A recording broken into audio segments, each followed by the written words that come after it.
भारत में इंतखाबी गहमा गहमी जारी है और मुख्तलिफ सर्वेज इस बार भी नरेंद्र मोदी की जमात भारतीय जनता पार्टी की वाज़ेह बढ़तरी का इशारा दे रहे हैं और आज बाकायदा वहां आम इंतखाबात की दूसरे मरहले पर वोटिंग हुई है।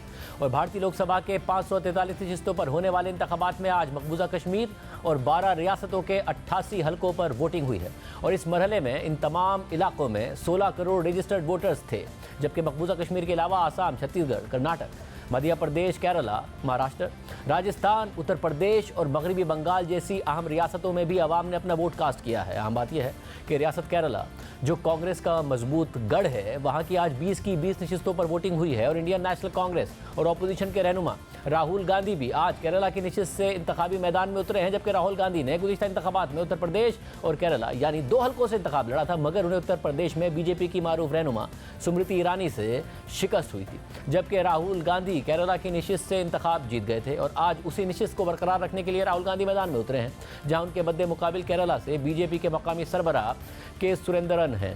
इसी तरह दूसरे मरहले में इलेक्शन लड़ने वाला एक बड़ा नाम कांग्रेस के रहनुमा शशि थरूर का है, जो केरला के ही एक हल्के से इंतखाब लड़ रहे हैं, जहां से वो 2009 से मुसलसल इंतखाबात जीतते आए हैं। और इस दफ़ा बीजेपी ने शशि थरूर के मुकाबले में इस हल्के में अपने मरकजी वजीर राजीव चंद्रशेखर को मैदान में उतारा है। इसके अलावा आज के इंतखाबी मरहले में मारूफ बॉलीवुड अदाकारा और बीजेपी की रहनुमा हेमा मालिनी भी पार्टी के मजबूत गढ़ से इंतखाबी मैदान में उतरी हैं। हेमा मालिनी उत्तर प्रदेश की नशिस्त से इंतखाब लड़ रही हैं, जहां से वो मुसलसल 2014 और 2019 के इंतखाबात में कामयाब होती रही हैं और इस मरतबा उनके मद्दे मुकाबिल कांग्रेस के मुकेश धनकर हैं।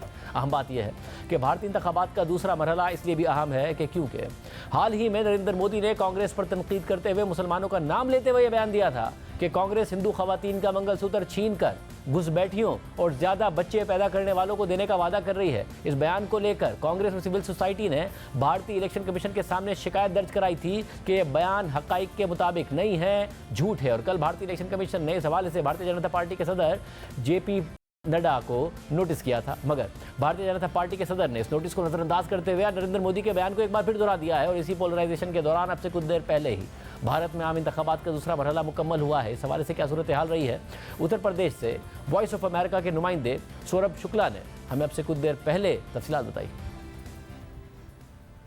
उत्तर प्रदेश जहां पर हम खड़े हैं, यहाँ पर बहुत हाई प्रोफाइल कुछ सीट्स हैं जहां पर बहुत इंटरेस्टिंग फाइट देखने को मिल रही है। बॉलीवुड की 80s 70s की स्टार हेमा मालिनी मथुरा से बीजेपी की कैंडिडेट हैं, आज वहाँ पे वोटिंग हुई। इसके अलावा मेरठ, जहाँ से हमने आज रिपोर्ट भी किया, मेरठ में अरुण गोविल जो 80s में रामायण आया था, जो रिलीजियस सीरियल इंडिया में बहुत पॉपुलर हुआ, उसमें भगवान राम का किरदार निभाने वाले अरुण गोविल को मैदान में उतारा बीजेपी ने, ताकि वो जो राम मंदिर अयोध्या में बना है उसका माइलेज मिल पाए। क्योंकि इंडिया में अगर आग बंद करके भगवान राम को लोग सोचते हैं तो फिगर अरुण गोविल की आती है, क्योंकि वो इतना पॉपुलर हुआ रामायण वो सीरियल। पिछली बार जो 88 सीट्स आज पोलिंग हुई है, वहाँ पर 61 सीट्स एनडीए यानी बीजेपी और उसके अलाइज ने जीती थी। प्राइम मिनिस्टर मोदी साफ तौर पर कह चुके हैं कि उनके बयानों में वो कह रहे हैं कि अगर कांग्रेस यानी ऑपोजिशन पार्टी पावर में आएगी तो वो हिंदू महिलाओं का मंगलसूत्र बेचेगी और उसका पैसा उन लोगों में बांटेगी जो ज़्यादा बच्चे पैदा करते हैं। उनका इशारा मुस्लिम कम्युनिटी की तरफ है।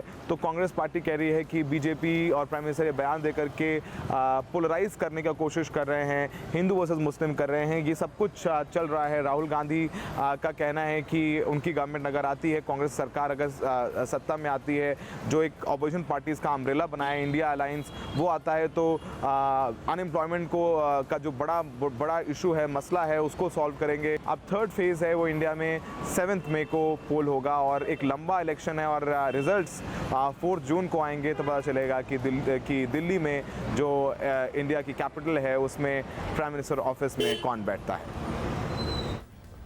जबकि रियासत छत्तीसगढ़ से सीनियर सहाफ़ी आनंद पांडे ने भी हमें आज होने वाली इलेक्शन की तफसीलात से आगाह किया।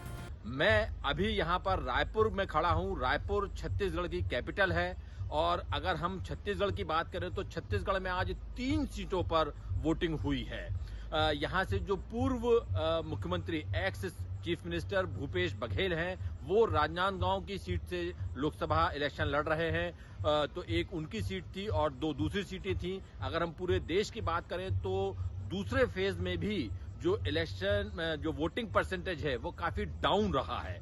ये पूरे देश के लिए, चुनाव आयोग के लिए और खास तौर से भारतीय जनता पार्टी के लिए बहुत एक चिंता का विषय बनता जा रहा है। पहले फेज में भी पिछले चुनाव के मुकाबले 2019 के इलेक्शन के मुकाबले काफी लो वोटिंग रही थी और इस बार भी अभी लो वोटिंग के जो खबरें हैं वो आ रही हैं, क्योंकि हमेशा देखिए ये माना जाता है कि अगर वोट परसेंट कम होता है तो आम धारणा ये है कि बीजेपी को उससे नुकसान होता है, ये आम धारणा है। तो बीजेपी बहुत ज्यादा चिंतित है इस बात को लेके। अभी कल ही अमित शाह खुद भोपाल आए थे, भोपाल में उन्होंने नाइट स्टे किया था और उन्होंने पार्टी कार्यकर्ताओं की मीटिंग ली, नेताओं की मीटिंग ली। उस मीटिंग में इस विषय पर बहुत गंभीरता से विचार किया गया, बातचीत की गई कि भाई आखिर कैसे ये टर्नआउट बढ़ाया जाए, कैसे वोटर्स को घर से बाहर निकाला जाए। पूरे देश से खबरें यही आ रही हैं कि लोगों में उत्साह भले ही कम हो, ज़ील भले ही कम हो, लेकिन पीसफुली पूरा इलेक्शन चल रहा है।